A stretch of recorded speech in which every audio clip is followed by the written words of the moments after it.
The government has released details of its much anticipated Levelling Up white paper.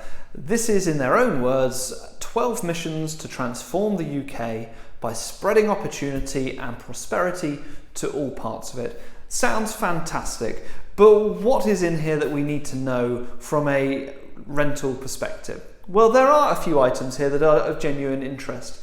The government has not been shy from proposing change and reform to the rental sector, but it has been slow in actually doing so. Now that these measures have been released in the form of a white paper, I think we can expect these to actually be implemented in the not too distant future. So, there are just a few items that I want to bring to your attention. I'm going to put my neck on the line and say that the first three are not all that radical and not worth much concern. The first is the announcement of a consultation on a national landlord register.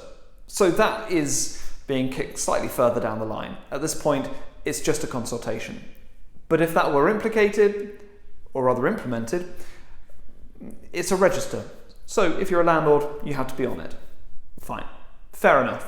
But why do they want this? Well, that's probably to tie in with their second item, which is a long-running pledge of theirs to crack down on rogue landlords, to increase the standards of rental properties, and they're going to do this by implementing fines and bans to stop repeat offenders. So if you're going to effectively do that, it's going to help to have landlords on a national database.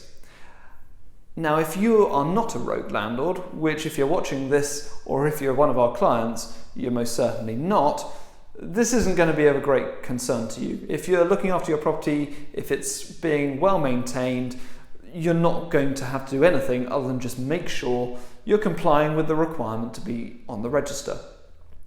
The third item is again one that ties in with this, which is to the announcement of a new decent homes standard that all properties will have to comply with.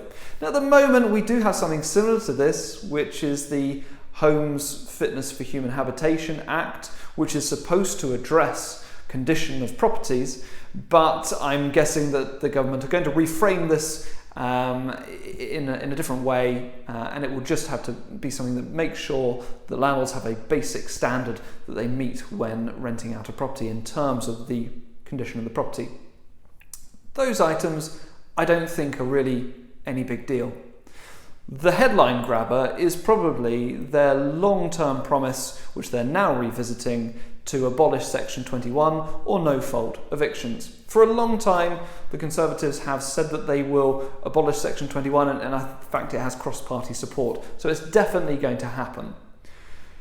Again, I'm going to stick my neck on the line and say this is not necessarily something to be concerned about. It all hinges on what comes in its place and how well thought through and well implemented Section 21's replacement is.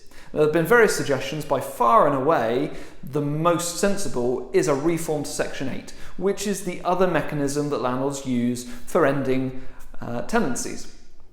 Now, if Section 8 were reformed sensibly, with clear and straightforward mandatory grounds for ending a tenancy, I don't think it's going to change a great deal for most landlords.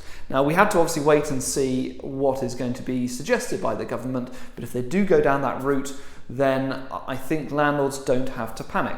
You will still be able to get your property back if you have a valid reason for doing so.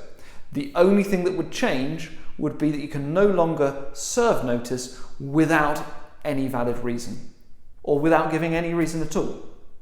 So that, I think, is the most significant proposal, but it's been expected for a long time, and we just have to wait and see what the government are going to propose.